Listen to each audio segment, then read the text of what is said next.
और जो विधानसभा चुनाव हुआ था उसमें उन्होंने ममता बनर्जी को, जिसको कहते हैं कि ईंट से ईंट बजा दी थी उन्होंने, कि गिरिराज सिंह कभी चुनाव हारे नहीं। आप कई बार चुनाव हार चुके हैं, लेकिन गिरिराज सिंह का कद जो है वो पॉलिटिक्स में ममता बनर्जी से कम नहीं। तृणमूल कांग्रेस के सांसद कीर्ति झा आज़ाद की एक बाइट है। उन्होंने सदन में जो कुछ कहा बजट सत्र के दौरान वो काफ़ी वायरल हो रहा है, इसकी आलोचना भी हो रही है। दरअसल इसे माना जा रहा है कि संसद की मर्यादाओं को क्या उन्होंने भंग किया है। कुछ एक बड़े प्रश्न खड़े हुए हैं। गिरिराज सिंह जो केंद्रीय मंत्री हैं उनके बारे में कुछ व्यक्तिगत टिप्पणियां उन्होंने की और इसके बाद ये चर्चा का विषय है। कीर्ति आज़ाद ने जो कुछ कहा, पहले तो उसके मायने क्या है, क्यों कहा, दूसरा क्या ये सचमुच में एक अमर्यादित कार्य उन्होंने किया है, और साथ ही साथ में गिरिराज सिंह की अभी इस पर चुप्पी है, उनकी तरफ से कोई बयान नहीं आया। इस पर बातचीत करेंगे। मेरे साथ editor national affairs Bharat express Krishna Mohan Sharma लगातार जुड़े रहेंगे। उनसे हम इस पर डिटेल में बातचीत करेंगे, क्योंकि बिहार में अब चुनाव की सुगबुगाहट है। राजनीतिक रूप से इस बयान के क्या मायने हैं जानने की कोशिश करें। उससे पहले सुनिए कीर्ति आज़ाद ने पहले कहा क्या है जो चर्चा का विषय बना हुआ है। यह मेरे घर में आके मेरे पास एमएलसी बनने के लिए बैठा करते थे 1999 ये बात नहीं, ये पर्सनल है। ये मुझे बताएंगे। इनको बात करने के तरीका नहीं, इनको बात करने की तमीज नहीं। माननीय कीर्ति आजाद जी, यह भारतीय जनता पार्टी के संस्कार हैं। आप कृपया, ये भारतीय जनता पार्टी के संस्कार हैं। बैठ जाइए। जिनको बात करने का तमीज नहीं, आप अपने से बड़ों से कैसी बात की जाती है इनको ये नहीं मालूम। आप अपने बजट सदन में किस तरीके से बात की जाती है इनको ये नहीं मालूम। ये तुम करके बात कर रहे हैं, मैं इनसे आप करके बात कर रहा हूँ। ये लाल बाबू प्रसाद के पास आके मेरे पास पड़े रहते थे कि फिर वही बात आप कर रहे हैं, फिर वही बात आप कर रहे हैं। बैठ जाए माननीय मंत्री। कपड़ा पहनने का लोर नहीं था, कपड़ा हमने सिलवाया। ये गलत बात है, ये आप बिल्कुल सब रिकॉर्ड में जाएगा। इस तरह के आक्षेप आपसे अपेक्षा नहीं है। आपने बयान सुना, बहुत स्पष्ट तौर पर ये दिखाई पड़ता है कि निजी टिप्पणी है, निजी तौर पर वो जानते हैं। और देखिए, सियासी परिवारों से आने वाले लोग, कीर्ति आज़ाद जो हैं वो खुद भी पूर्व मुख्यमंत्री के बेटे हैं, लिहाजा राजनीतिक लोगों के साथ उनका उठना बैठना रहा होगा, बड़ी शख्सियत हैं। लेकिन केम ये एक बहुत ही गंभीर मामला लगता है कि आप एकदम से मेरे घर आते थे, आपको कपड़े पहनने का शऊर नहीं है, जैसी बातें कह देना। ओवरऑल इसको पॉलिटिकल सिनेरियो में कैसे लिया जा रहा है? पहले तो गिरिराज सिंह इस पर क्या कह रहे हैं, कुछ कहा नहीं कहा, थोड़ा ये बताएं।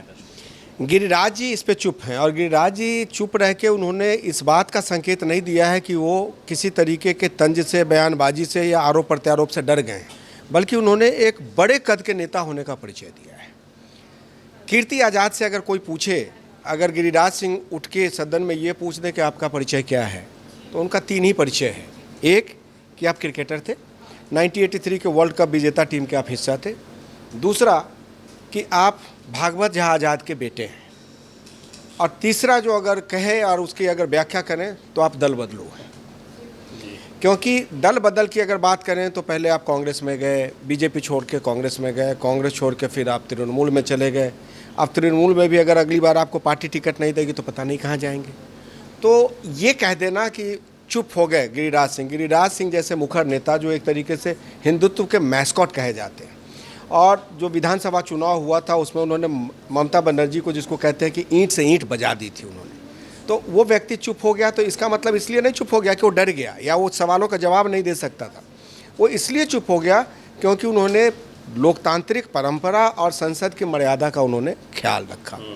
क्योंकि सबसे पहली बात कि कीर्ति आज़ाद उनसे जूनियर हैं, अगर वो सांसद हैं तब भी जूनियर हैं, और अगर पहले सांसद बने नहीं थे, एक बार सांसद बने हैं दरभंगा से, तब भी आप जूनियर ही हैं, क्योंकि अब ये केंद्रीय मंत्री हैं। दूसरी बात कि गिरिराज सिंह कभी चुनाव हारे नहीं। आप कई बार चुनाव हार चुके हैं, बहुत प्लम सीट से बीजेपी ने आपको टिकट दिया, वहाँ से भी आप चुनाव हार गए। और आपकी पॉलिटिक्स कहाँ तक रही, सीमित रही। आपकी पॉलिटिक्स जो है वो सिर्फ और सिर्फ एक पॉलिटिक्स डीडीसीए के आसपास रही कि आप अरुण जेटली को गाली देते थे, अरुण जेटली के बारे में कुछ कहते थे, अरुण जेटली के बारे में कुछ कह के कुछ फ़ायदा लेते थे, कुछ नुकसान करते थे, इसलिए आप पार्टी से रुखसत हो गए। तो गिरिराज सिंह का कद और कीर्ति आज़ाद का कद कोई मायने नहीं रखता। और जहाँ तक बात रही कि लॉबिंग, कि वो मेरे घर आते थे, गलत क्या है? वो विधायक हुआ करते थे, कई बार पार्टी वहाँ पे हार भी गई, कई बार पार्टी जीत भी गई। तो आप पार्टी के एक बड़े नेता थे, क्योंकि भागवत झा आज़ाद के बेटे हैं, दिल्ली में रहते थे। तो आपसे अगर कोई जाके कहे कि आप अगर मेरी मदद कर सकते हैं तो कर दीजिए। एक व्यक्ति मदद के लिए दिल्ली आएगा तो उसको दिल्ली आने जाने में 3 दिन लगेगा। जो व्यक्ति दिल्ली में है, फ़ोन से बात हो गई तो वो दिल्ली में उसी दिन किसी से बात कर सकता था। तो मुझे लगता है कि कीर्ति आज़ाद ने एक तरीके से उन्होंने एक, उसको मैं कहूँ कि जो निजी संबंधों की मर्यादा निजी संबंधी के मर्यादाओं को उन्होंने एक तरीके से पब्लिक डोमेन में लाके उन्होंने अपने कद को नीचा किया है। गिरिराज सिंह के कद पे इससे कोई फर्क नहीं पड़ता। ये एक बहुत अहम बात है जो केम कह रहे हैं। देखिए क्या होता है कि अभी एक बात और कह रहे हैं कीर्ति आज़ाद, मेरे पास सीक्रेट्स हैं। अब आप किसी पार्टी में रहे हो, बाद में किसी अन्य पार्टी में जाते हो और वहाँ पर क्या बातें हुई हैं, राजनीतिक रूप से बंद कमरों में 2 नेताओं के बीच में क्या बातचीत हुई है, या 2 लोगों की क्या निजी बातें होती है। कपड़े पहनने का तरीका नहीं, हमने इनको कपड़े पहनना सिखाया, ये बहुत निजी बातें होती हैं और ये शोभा नहीं देता किसी भी राजनेता को, ख़ास तौर पर तब जबकि आप देश के सबसे बड़े सदन में बोल रहे हो, पूरा देश आपको सुन रहा है और वहाँ पर ये बड़ा ओछापना सा लगता है। सीधा सीधा एक शब्द जो है, इससे बढ़िया शब्द नहीं मिलता। लेकिन फिर भी कीर्ति आज़ाद जो है वो बार बार कह रहे हैं इनको बड़ों से बात करने का शऊर नहीं है, तमीज़ नहीं है। लेकिन मैं देखता हूँ उम्र में भी वो बड़े हैं, गिरिराज सिंह उम्र में भी बड़े हैं। कीर्ति आज़ाद वो बार बार कह रहे हैं कि बड़ों से बात करने का वो नहीं है। तो कीर्ति आज़ाद ये जो बड़ेपन की बात कर रहे हैं, ये कहीं वो तो नहीं पारिवारिक पृष्ठभूमि और हम जिस उसमें रहें, जिस रुतबे में हमने इनको देखा है, वैसा कुछ तो दिमाग में नहीं है उनके? मुझे लगता है कि वो थोड़ा सा गणित भूल गया। कीर्ति आज़ाद मेरे बड़े अच्छे मित्र हैं, उनको तब से जानता हूँ जब गोल मार्केट में रहते थे और उनकी पत्नी पूनम आज़ाद इलेक्शन लड़ी थी शीला दीक्षित के खिलाफ से।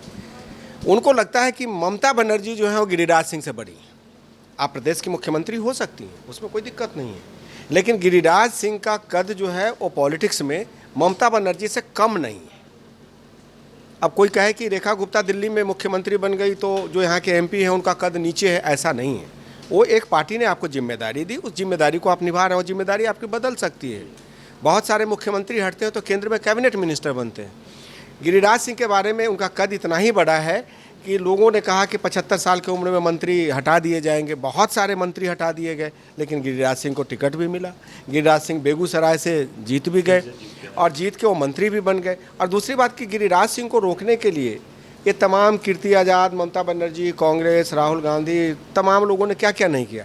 कभी आपने कन्हैया कुमार को उतारा, कभी आपने किसी को बागी करा दिया, कभी आपने सीटें बदलवा दी, लेकिन उस आदमी में गट्स है कि वो कम से कम ईमानदार है। सबसे बड़ी बात कि बिहार की राजनीति में आज भी 2 कास्ट बहुत डोमिनेंट है। एक कास्ट जो डोमिनेंट है वो है यादव और दूसरा है भूमिहार। भूमिहार के तौर पे गिरिराज सिंह एक सर्वमान्य नेता है आज की तारीख में। पहले कभी सीपी ठाकुर हुआ करते थे, लेकिन सीपी ठाकुर की उम्र काफ़ी ढल गई। उनके बेटे पॉलिटिक्स में है, लेकिन उनको कोई बहुत जानता नहीं है। तो भूमिहार के नेता के तौर पे या तो गिरिराज सिंह है या फिर अखिलेश प्रसाद सिंह है। गिरिराज सिंह अखिलेश प्रसाद सिंह से बहुत आगे हैं, क्योंकि गिरिराज सिंह केंद्र में मंत्री रह चुके हैं, मुखर नेता हैं, इजली अवेलेबल हैं, लगातार चुनाव जीतते आए हैं और सबसे बड़ी बात कि व्यवहार कुशल है। उनसे कोई भी व्यक्ति उनके घर पे चला जाता है तो वापस होकर नहीं आता, वो चिट्ठी लिखने के लिए तैयार रहते हैं। आप जाएं तो 1 गिलास पानी, चाय और एक कोई मिठाई आपको परोस दी जाएगी कि आप खाइए, आप अपनी बात कहिए और आप वहाँ से चले जाइए। व्यवहार कुशल। व्यवहार कुशल। दूसरी बात की, अगर गिरिराज सिंह ने उनके पास जाके लॉबिंग की कि भाई हमको एमएलसी में जगह दे दीजिए, विधान परिषद बना दिया जाए, उसमें गलत क्या है? ऐसे ही होता है, सबको ऐसे ही करना आप पार्टी के सीनियर लीडर थे। मैं एक सिंपल सा एग्जांपल देता हूं कि अभी रेखा गुप्ता जो है वो पार्षद का टिकट लेके चुनाव जीती थी। टिकट हर्षवर्धन ने दिलाया, आज वो पार्षद जीती और आज वो मुख्यमंत्री हो गई। इसका मतलब ये नहीं होता कि हर्षवर्धन का कद उनसे छोटा होगा। आप बड़े थे, आपके पास आके हमने अपनी बात कही और आपने अच्छा काम किया, आप मुख्यमंत्री बन गए। ये आप बहुत सुंदर बात कर रहे हैं। ये मतलब एक निजी व्यक्तित्व को भी बताता है। कई लोग हैं उनको एरोगेंस बैठ जाता है कि कहीं बड़े पद पे पहुंच गए तो बड़ा समझने लगते हैं, लेकिन बड़प्पन इसमें है कि आप उन बड़े लोगों को नहीं भूले हैं जिनकी वजह से आप आगे बढ़े हैं। ये बात बहुत आपने इम्पॉर्टेंट कही है। एक साथ ही साथ में अब सियासी गणित, क्योंकि बिहार में इलेक्शन भी है, आपको लगता है ये बेसोची समझी बात थी? अचानक 2 पीछे सांसद हंस भी रही हैं, शत्रुघ्न सिन्हा भी बाजू में हंस रहे हैं, जितने तृणमूल कांग्रेस के हैं वो हंस रहे थे। ये भी मुझे बड़ा अजीब लगा। ये सोच समझ कर बोला गया या अचानक फ्लो में निकल गया? क्योंकि कीर्ति आज़ाद भी बयानों के मामले में कुछ ऐसे ही माने जाते हैं। ये बिल्कुल सोचा समझा बयान है। उनके भाई जो एम्स में आँखों के डॉक्टर हुआ करते थे, बड़े डॉक्टर हुआ करते थे, उसके बाद उनको 2.5 साल के लिए उनको विधान परिषद में जगह दी गई, नीतीश कुमार ने दी।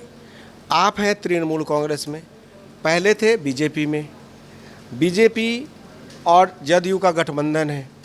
आपके भाई जो है वो वहाँ पे एमएलसी बनते हैं, तो जाहिर सी बात है कि बिना बीजेपी के समर्थन के तो आप बने नहीं, नोशन तो रहा ही होगा बनाने का। तो वहाँ पे लॉबिंग ठीक है, वहाँ पे लॉबिंग ठीक है कि आप तृणमूल में हैं, आपके भाई जदयू में एमएलसी बने तो ठीक है। एक आदमी जो बीजेपी में ही है और बीजेपी में ही एमएलसी बनने के लिए आपसे अगर सिफारिश कर रहा है तो उसमें गलत क्या है। और दूसरी बात कि आपसे पूछे कि भागवत झा आज़ाद को माइनस कर दीजिए, 1983 के वर्ल्ड क्रिकेट को माइनस कर दीजिए, तो आपका योगदान क्या है राजनीति में।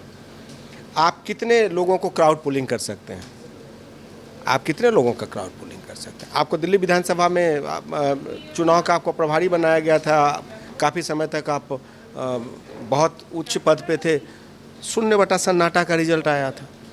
तो किसी जाति सूचक शब्द का इस्तेमाल करके या किसी के पहनावे पे बॉडी शेमिंग करके ये कहना कि उनको कपड़े पहनना नहीं आता है। जॉर्ज फर्नांडिस से खराब कपड़ा कौन पहनता था? जॉर्ज फर्नांडिस से खराब कपड़ा कौन पहनता था पॉलिटिक्स में? पश्चिम बंगाल में ज्योति बसु को देखिए, ज्योति दा बोला जाता है, कौन पहनता था? तो क्या आप ये कह देंगे कि जॉर्ज फर्नांडिस का कद जो है वो किसी पॉलिटिशियन से कम था? अटल जी धोती और कुर्ता पहनते थे, तो क्या can you imagine prime minister bearing dhoti और कुर्ता? ममता दीदी साड़ी जो सिंपल चप्पल पहनती हैं। तो आप अगर कपड़ा पहनने के लिए, तो आपको तो ये सवाल उठाना चाहिए कि मेरी जो ममता दीदी जो मुख्यमंत्री हैं वो एक फटहिया चप्पल पहन के चलती है, उनको नहीं पहनना चाहिए। आप बोल के देखिए, कल ही पार्टी से निकाल दिए जाइएगा। तो जो सबसे बड़ी बात है जो आपने सवाल किया, इससे ऐसा लगता है कि अब बिहार में चुनाव का समय आ गया है और ये संभव है कि अब ये लॉबिंग इसलिए कर रहे हो कि अब जनता दल यू और बीजेपी से बात नहीं बन रही हो तो खुश हो कि हमारे इस बयान से लालू यादव उनके भाई को कोई जगह दे दें, ना तो टिकट ही दे दें। टिकट दे भी देंगे तो वो नहीं जीतेंगे, ये भी तय है, क्योंकि उनके भाई विद्वान डॉक्टर हैं, इसमें कोई दिक्कत नहीं है, आंखों के बहुत बड़े डॉक्टर हैं। इनके एक भाई जो हैं वो बहुत बड़े ब्यूरोक्रेट हैं, इनकी भतीजी जो है वो IFS ऑफिसर है, कीर्ति आज़ाद की भतीजी, वेल ऑफ फैमिली है। इनके फैमिली के कद की तुलना गिरिराज सिंह से नहीं कर सकते, क्योंकि गिरिराज सिंह एक ग्रास रूट लेवल के लीडर हैं। भागवत झा आज़ाद भी ग्रास रूट लेवल के लीडर थे, लेकिन कीर्ति आज़ाद, यशोवर्धन आज़ाद और राज्यवर्धन ये ग्रास रूट लेवल के नहीं थे। आप एक जनरेशन के सेक्रीफाइस को लेके आप राजा हो गए, born with the golden spoon, तो आपको एक सोने की चम्मच मिली, उससे आप इस बड़े हो गए। गिरिराज सिंह का जीवन संघर्षमय रहा। आज भी गिरिराज सिंह जो हैं, आपको मालूम होगा जान के कि गिरिराज सिंह आज भी वो जो बिहारी पारंपरिक खाना है, सत्तू पीते हैं, नींबू का पानी पीते हैं, टीका लगा के पूजा करते हैं। और उनसे कोई कह दे कि मैं आपको बिहार का मुख्यमंत्री बना रहा हूँ, आप भारतीय जनता पार्टी छोड़ दीजिए, तो नहीं छोड़ेंगे।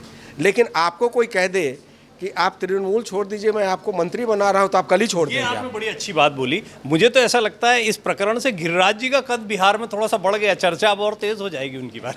गिरिराज जी का कद बड़ा था, बड़ा है और बड़ा रहेगा, लेकिन गिरिराज सिंह से लोगों में नाराजगी इस बात को लेकर है कि गिरिराज सिंह जैसे मुखर नेता उठ के कीर्ति आज़ाद को धो क्यों नहीं दिया। उन्होंने इसलिए नहीं धोया, उन्होंने इसलिए नहीं धोया क्योंकि एक कैबिनेट मिनिस्टर की मर्यादा होती है, और उनका मास्टर कौन है? नरेंद्र मोदी। एक बयान का क्या नतीजा हुआ कि आपने देख लिया कि रमेश बिधूरी और दानिश अली में जो एक टीका टिप्पणी हुई, उसका नतीजा हुआ कि दानिश अली चुनाव हार गए, उनको मायावती ने पार्टी से निकाल दिया और रमेश बिधूरी को बीजेपी ने टिकट नहीं दिया। तो एक आदमी अगर आपको किसी तरीके से बात कह के आपको उकसा रहा हो, क्योंकि अगर वो ये उनकी स्ट्रेटजी ये रही होगी कि गिरिराज सिंह उकस जाएं, कुछ सदन में बोल जाएं, पार्टी इनको किनारा कर दे, तो बिहार के भूमिहार नाराज हो जाएंगे, जिसका फ़ायदा जो है वो यूपीए घटक दल में जैसे तृणमूल है, कांग्रेस है और राजद है, उसको फ़ायदा मिले, और कुछ नहीं है इसमें। बड़प्पन इसमें होता है कि कभी कोई अभद्र बात कह भी रहा है तो चुप रहो। अभी जो केम बात कह रहे थे उससे गिरिराज सिंह का कद ये समझ में आता है। वैसे तो माशाल्लाह उनकी कदकाठी यूं भी ऊंची चौड़ी है, लेकिन उनके व्यक्तित्व की कदकाठी को भी उन्होंने काफ़ी ऊंचा करके रख दिया है। लेकिन इस पूरे प्रकरण के बाद कीर्ति आज़ाद के इस बयान की आलोचना हो रही है। आपको क्या लगता है? आपकी राय बड़ी मायने रखती है, क्योंकि जिस तरह की भाषा का इस्तेमाल हो रहा है, सदन में जो बातचीत हो रही है, कई लोगों के निजी संबंध होते हैं, पार्टियाँ बदल जाती, इधर से उधर हो जाते हैं, लेकिन पुराने संबंध बरकरार रहते हैं। क्या इन संबंधों को इस तरह से सदन के पटल पर लाना या इस तरह की बातों को रखना ये उचित है या अनुचित है? आप अपनी राय अवश्य रखें। बने रहिए भारत एक्सप्रेस के साथ।